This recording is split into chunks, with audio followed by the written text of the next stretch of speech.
வணக்கம் நேயர்களே, பத்திரிகை கண்ணோட்டம் நிகழ்ச்சியூடாக உங்கள் அனைவரையும் சந்திப்பதில் மகிழ்ச்சி. மலர்ந்திருக்கும் இன்றைய பொழுதும் உங்கள் அனைவருக்கும் இனிய பொழுதாக அமைய வேண்டும் என எல்லோருக்கும் பொதுவான இறைவனை பிரார்த்தித்துக் கொள்கின்றோம். இன்றைய தினமும் கொழும்பில் வெளியாகியிருக்கும் 3 மொழி பத்திரிகைகளும் விமர்சனம் கிடைக்கப்பெற்றுள்ளன. அந்த வகையில் முதலாவதாக வீரகேசரி பத்திரிகை எடுத்துக்கொள்வோம். வீரகேசரி பத்திரிகையின் பிரதான தலைப்பு செய்தி இவ்வாறு அமைந்திருக்கிறது. ஆவா குழுவின் பின்னணியில் முன்னாள் புலி உறுப்பினர்கள், பயங்கரவாத புலனாய்வு பிரிவு நீதிமன்றத்துக்கு அறிக்கை, புலிகளை மீளுருவாக்கும் செயற்பாடு எனவும் தெரிவிப்பு என்றதாக இன்றைய வீரகேசரி பத்திரிகையின் பிரதான தலைப்பு செய்தி அமைந்திருக்கிறது.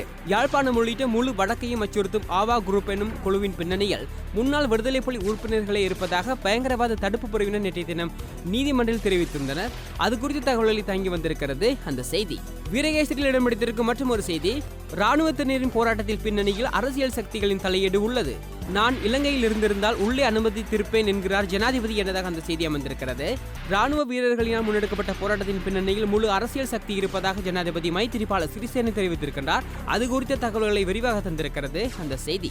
வீரகேசரியில் வெளியாகிருக்கும் மற்றும் ஒரு செய்தி, பொறுப்பு குரல் விடயத்தில் ஆரம்ப நிலைக்கு கூட அரசாங்கம் வரவில்லை. ராணுவ பிரசன்னத்தில் மக்களின் அன்றாட வாழ்க்கைக்கு இடையூறு, பிரித்தானிய அமைச்சரிடம் கூட்டமைப்பு எடுத்துரைப்பு என்றதாக அந்த செய்தி அமைந்திருக்கிறது. வடக்கில் காணப்படும் அதீத ராணுவ பிரசன்னம் மற்றும் நாளாந்த பொருளாதார நடவடிக்கைகள் காரணமாக மக்களின் இயல்பு வாழ்க்கை பாதிக்கப்பட்டுள்ளதாக தமிழ் தேசிய கூட்டமைப்பு தெரிவித்துள்ளது. அது குறித்த தகவல்களை தங்கி வந்திருக்கிறது அந்த செய்தி. அவையில் இன்றைய தினம் வெளியாகியிருந்த வீரகேசரி பத்திரிகையில் இடம்பெற்றிருந்த முக்கியமான செய்திகள். அடுத்ததாக இன்றைய தினம் வெளியாகிருக்கும் தினக்குரல் பத்திரிகை எடுத்துக்கொள்வோம். தினக்குரல் பத்திரிகையின் பிரதான தலைப்பு செய்தி இவ்வாறு அமைந்திருக்கிறது.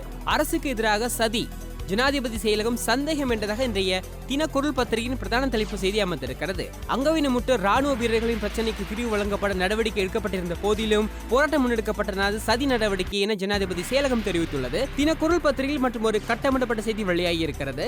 தமிழ் பெண்களுக்கு கட்டாய கருத்தடை, வடமாகாண சபை உறுப்பினர் குற்றச்சாட்டு என்றதாக அந்த செய்தி அமைந்திருக்கிறது. வடமாகாணத்தில் மஹிந்த ராஜபக்ச ஆட்சி காலத்தில் இடம்பெற்றதை போல் தற்போதும் கட்டாய கருத்தடை தமிழ் பெண்களுக்கு வடமாகாணத்தில் மேற்கொள்ளப்படுவதாக குறிப்பிடப்பட்டுள்ளது. அது குறித்த தகவல்களை தாங்கி வந்திருக்கிறது அந்த செய்தி. தினக்குரல் பத்திரிகையில் வெளியாகிருக்கும் மற்றும் ஒரு செய்தி, நாளை சகவாழ்வு அரசின் 3வது வரவு செலவு திட்டம் வளர்ச்சிக்கு சார்பானதாக அமையும், நிதியமைச்சர் தெரிவிப்பு என்றதாக அந்த செய்தி அமைந்திருக்கிறது. ஜனாதிபதி மைத்திரிபால சிறிசேன மற்றும் பிரதமர் ரணில் விக்ரமசிங்க தலைமையிலான சகவாழ்வு அரசாங்கத்தின் 3வது வரவு செலவு திட்டம் நாளை நாடாளுமன்றில் சமர்ப்பிக்கப்பட உள்ளது. அது குறித்த தகவல்களை விரிவாக தந்திருக்கிறது அந்த செய்தி. ஆம்நேரில் அவை இளைஞர் வெளியாகியிருந்த தினக்குரல் பத்திரிகையில் இடம்பெடுத்திருந்த முக்கியமான செய்திகள். அடுத்ததாக இன்றைய தினம் வெளியாகிக்கும் சுழலி பத்திரிகை எடுத்துக்கொள்வோம். சுழலி பத்திரிகையின் பிரதான தலைப்பு செய்தி இவ்வாறு அமைந்திருக்கிறது. வடக்கு கிழக்கு மீளிணைப்பு, அரசின் நிலைப்பாடு என்ன, கிழக்கு முதலமைச்சர் கேள்வி என்றதாக அந்த செய்தி அமைந்திருக்கிறது. வடக்கு கிழக்கு மீளிணைப்பு தொடர்பில் அரசு எவ்வாறான நிலைப்பாட்டை கொண்டுள்ளது என்பதை முதலில் வெளிப்படுத்த வேண்டும் என கிழக்கு மாகாண முதலமைச்சர் ஹாபிஸ் நசீர் அஹ்மத் கேள்வி எழுப்பியிருந்தார். அது குறித்த தகவல்களை விரிவாக தந்திருக்கிறது இன்றைய சுழலி பத்திரிகையின் பிரதான தலைப்பு செய்தி. சுழலி பத்திரிகை மற்றும் ஒரு வெளிநாட்டு செய்தி இன்றைய தினம் முதல் பக்கத்தில் இடம்பெடுத்திருக்கிறது. அமெரிக்காவின் புதிய ஜனாதிபதி யார், போர்க்குற்ற விசாரணைக்கு வலு சேர்க்க ஹிலாரியை எதிர்பார்க்கும் 7 தமிழர் என்றதாக அந்த செய்தி அமைந்திருக்கிறது. அமெரிக்க ஜனாதிபதி தேர்தல் வாக்களிப்புகள் நேற்று ஆரம்பமாக இன்று முடிவுகள் வெளியாகிக் கொண்டிருக்கிற நிலையிலேயே இலங்கையில் இடம்பெற்ற யுத்த குற்றங்கள் தொடர்பில் சர்வதேச விசாரணைகள் இடம்பெற வேண்டும் என்ற அமெரிக்காவின் நிலைப்பாடு தொடருமா என்ற கேள்வியுடன் இலங்கை தமிழர்கள் காத்திருப்பதாக அந்த செய்தி தொடர்ந்து செல்கிறது. சுழலி பத்திரிகையில் மற்றொரு செய்தி வெளியாகியிருக்கிறது. முதலில் மஹிந்த அரசின் ஊழல், அடுத்துதான் பிணைமுறி மோசடி, இந்த ஒழுங்கின்படியே விசாரிக்கப்பட வேண்டும் என்கிறார் பிரதி அமைச்சர் ஹெரான் என்றதாக அந்த செய்தி அமைந்திருக்கிறது. மத்திய வங்கி பிணைமுறி மோசடியை விடவும் மிகவும் பாரிய மோசடிகள் முன்னாள் ஜனாதிபதி மஹிந்த ராஜபக்ச ஆட்சி காலத்தில் இடம்பெற்றதாக குறிப்பிடும் பிரதி அமைச்சர் எரான் விக்ரமரத்ன அது குறித்து முதலில் விசாரிக்கப்பட வேண்டும் என்றும் வலியுறுத்தியுள்ளார். அது குறித்த தகவல்களை தாங்கி வந்திருக்கிறது அந்த செய்தி. ஆம்நேரில் அவையில் இன்றைய தினம் வெளியாகிருந்து சுழலி பத்திரிகையில் இடம்பெடுத்திருந்த முக்கியமான செய்திகள். அடுத்ததாக இன்றைய தினம் வெளியாகிருக்கும் ஆங்கில பத்திரிகையான டெய்லி மிரர் பத்திரிகை எடுத்துக்கொள்வோம். இன்றைய தினம் வெளியாகிருக்கும் டெய்லி மிரர் பத்திரிகையின் பிரதான தலைப்பு செய்தி இவ்வாறு அமைந்திருக்கிறது. படுகாயமடைந்த இளைஞருக்கு உதவிய லசித் மாலிங் என்றதாக இன்றைய டெய்லி மிரர் பத்திரிகையின் பிரதான தலைப்பு செய்தி அமைந்திருக்கிறது. ஆமது கலபட அம்பலங்கொட பிரதேசத்தில் இசேஸ் குமாரா என்ற 18 வயதுடைய இளைஞர் படுகாயமடைந்திருந்தார். அவரது வைத்திய செலவுகளை ஏற்றுக்கொள்வதாக இலங்கை அணியின் வேகப்பந்து வீச்சாளர் லசித் மாலிங்க தெரிவித்திருந்தார். அது குறித்த தகவல்களை தாங்கி வந்திருக்கிறது இன்றைய டெய்லி மிரர் பத்திரிகையின் பிரதான தலைப்பு செய்தி. டெய்லி மிரர் பத்திரிகையில் வெளியாகிருக்கும் மற்றும் ஒரு செய்தி, ரூபாவின் பெறுமதி வீழ்ச்சி, டாலரின் பெறுமதி 150 ரூபாய் வரை அதிகரிக்கும், வந்துள்ள குணவர்தன தெரிவிப்பு என்னதாக அந்த செய்தி அமைந்திருக்கிறது. ஆமது கூட்டு எதிர்க்கட்சி நாடாளுமன்ற உறுப்பினர் பந்துல குணவர்தன் நேற்று ஊடக சந்திப்பினை நடத்தியிருந்தார். அது குறித்த தகவல்களை விரிவாக தந்திருக்கிறது அந்த செய்தி. ஆம்நேரில் இன்றைய தினம் வெளியாகியிருந்த டெய்லி மிரர் பத்திரிகையில் இடம்பெடுத்திருந்த முக்கியமான செய்திகள். அடுத்ததாக இன்றைய தினம் வெளியாகிருக்கும் சிங்கள பத்திரிகையான லங்காதீப பத்திரிகை எடுத்துக்கொள்வோம். லங்காதீப பத்திரிகையின் பிரதான தலைப்பு செய்தி இவ்வாறு அமைந்திருக்கிறது. சட்டவிரோத சிறுநீரக வர்த்தகம், தடுத்து வைக்கப்பட்டிருந்த 7 இந்தியர்களும் தப்பியோட்டம் என்றதாக அந்த செய்தி வந்திருக்கிறது. விசா நடைமுறைகளை மீறி சட்டவிரோதமாக நாட்டுக்குள் தங்கியிருந்து சட்டவிரோதமாக சிறுநீரக வர்த்தகத்தில் ஈடுபட்ட குற்றச்சாட்டில் கொழும்பு குற்றத்தடுப்பு பிரிவினால் கைது செய்யப்பட்டு மிரிகான தடுப்பு முகாமில் தடுத்து வைக்கப்பட்டிருந்த 7 இந்தியர்கள் தப்பியோடியுள்ளனர்.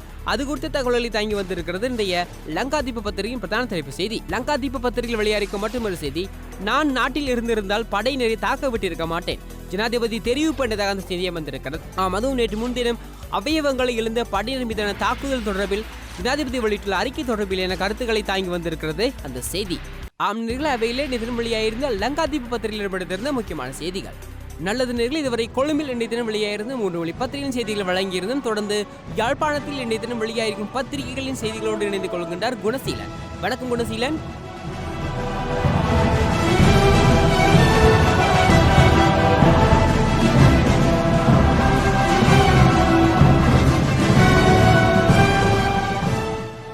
வணக்கம். யாழ்ப்பாணத்தில் இருந்து வெளிவரும் பத்திரிகைகளின் செய்திகளோடு இணைந்திருக்கின்றோம். முதலில் யாழ் தினக்குரல் பத்திரிகையின் பிரதான தலைப்புச் செய்தி, குப்பை மேடாகும் யாழ் மாநகரம், பாரிய சுகாதார சீர்கேடு அபாயம், சுகாதார தொழிலாளர் போராட்டத்தால் முடங்கியது கழிவகற்றல் பொறிமுறை. யாழ் மாநகர சபை சுகாதார தொழிலாளர்கள் மேற்கொண்டு வரும் வேலைநிறுத்த போராட்டம் காரணமாக கழிவுகள் தேங்கி யாழ் மாநகரம் குப்பை மேடாக மாறி வருகிறது. யாழ் நகர பகுதி உட்பட மாநகர எல்லைக்குட்பட்ட வர்த்தக நிலையங்கள், சந்தைகள் உள்ளிட்ட பல பொது இடங்களிலும் குப்பைகள் பாரிய அளவில் தேங்கி பெரும் சுகாதார நெருக்கடி ஏற்பட்டுள்ளது. மழைக்காலம் ஆரம்பித்துள்ளதால் நகர பகுதிகளில் தேங்கி கிடக்கும் பெருந்தொகை குப்பைகளால் பாரிய சுகாதார சீர்கேடு ஏற்பட்டுள்ளது. இதனால் நோய்கள் வேகமாக பரவும் அபாயம் ஏற்பட்டுள்ளது என்று அந்த செய்தி தொடர்ந்து புகைப்படத்துடன் செல்கின்றது. நாளை சகவாழ்வு அரசின் 3வது வரவு செலவு திட்டம் வளர்ச்சிக்கு சார்பானதாக அமையும் நிதி அமைச்சர், இவ்வாறு புகைப்படத்துடன் அந்த செய்தி எழுதப்பட்டிருக்கின்றது. அரசுக்கு எதிராக சதி, ஜனாதிபதி செயலகம் சந்தேகம் என்று மற்றொரு செய்தியும் புகைப்படத்துடன் காணப்படுகின்றது. நேற்றும் 3 யாழில் கைது, தமிழ் பெண்களுக்கு கட்டாய கருத்தடை, வடமாகாண சபை உறுப்பினர் குற்றச்சாட்டு, வடக்கு ஊழல் தொடர்பாக FCID-யிடம் முறைப்பாடு, மாகாண சபை தீர்மானம், இவ்வாறு பல தலைப்புகள் காணப்படுகின்றன. மற்றொரு தலைப்பு, பாதுகாப்பு வலயத்தில் இருந்த கடவுளும் காணாமல் போனார். தையிட்டி கணையவில் பிள்ளையார் ஆலயத்தில் 26 வருடங்களாக உயர் பாதுகாப்பு வலயத்துள் இருந்த சாமி விக்கிரகங்கள் காணி விடுவிக்கப்பட்ட சில நாட்களில் காணாமல் போயுள்ளன என்று அந்த செய்தி தொடர்ந்து செல்கின்றது. பலம்புரி பத்திரிகையின் பிரதான தலைப்புச் செய்தி, நெல்சிப் திட்டத்தில் ஊழல் மோசடி, விசாரணை அறிக்கையில் உறுதியானது, நிதி மோசடி பிரிவிடமும் முறையிட தீர்மானம். நெல்சிப் திட்டத்தில் இடம்பெற்ற ஊழல் மோசடி உறுதி செய்யப்பட்டுள்ள நிலையில் அந்த மோசடிகளை மேற்கொண்ட அதிகாரிகள் தொடர்பாக நிதி மோசடி பிரிவிடம் FCID மாகாண சபையினால் முறைப்பாடு செய்ய தீர்மானிக்கப்பட்டுள்ளது என்று அந்த செய்தி தொடர்ந்து செல்கின்றது. உருமறைப்பு செய்த மோட்டார் சைக்கிள் குழுவினரால் சித்தன்கேணியில் வாழ்வெட்டு, 2 காயம். யாழ் சித்தன்கேணி, சங்கரத்தை ஆகிய பகுதிகளில் இலக்கத்தகடுகள் மறைக்கப்பட்ட மோட்டார் சைக்கிளில் வந்த குழுவினர் நடத்திய வாழ்வெட்டில் 2 காயமடைந்துள்ளனர். இந்த வாழ்வெட்டு சம்பவமானது நேற்று இரவு 8 மணியளவில் சித்தன்கேணி, டச்சு வீதியிலும் சங்கரத்தை ஆகிய பகுதிகளிலும் இடம்பெற்றுள்ளது என்று அந்த செய்தி தொடர்ந்து செல்கின்றது.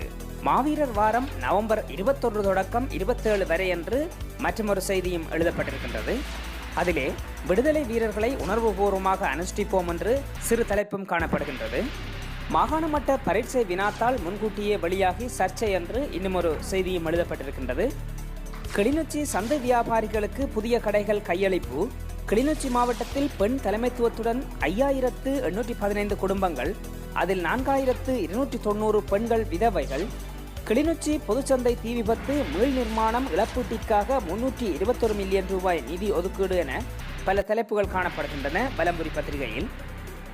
உதயன் பத்திரிகையின் பிரதான தலைப்புச் செய்தி, நெல்சிப் திட்டத்தில் பருத்தித்துறை, வல்வை சபைகளில் ரூபாய் 43 லட்சம் நிதி மோசடி, வடக்கு மாகாண சபை நியமித்த உபகுழு நேற்று அறிக்கை என்று காணப்படுகின்றது. மாவீரர் தினத்துக்கு சிவாஜி அழைப்பு, 2 மாணவர் உட்பட 4 பேர் TID-யினால் நேற்றும் கைது. தமிழரை தேசிய இனமாக ஒருபோதும் ஏற்க முடியாது, இப்படி கூறுகிறது மஹிந்த அணி. ஒட்டுமடம் கொலை வழக்கு, 3 சகோதரர்கள் உட்பட 4 தூக்கு, பெரும் குழுவல்ல ஆவா கூறுகின்றனர் யாழ் போலீசார் என்று பல தலைப்புகள் காணப்படுகின்றன உதயன் பத்திரிகையில். நல்லது நேயர்களே, யாழ்ப்பாணத்திலிருந்து வெளிவந்த பத்திரிகைகளின் செய்திகளோடு இணைந்திருந்தோம். மற்றும் ஒரு பத்திரிகை பார்வையில் சந்திக்கும் வரை நன்றி கூறி விடைபெறுகின்றோம். நன்றி, வணக்கம்.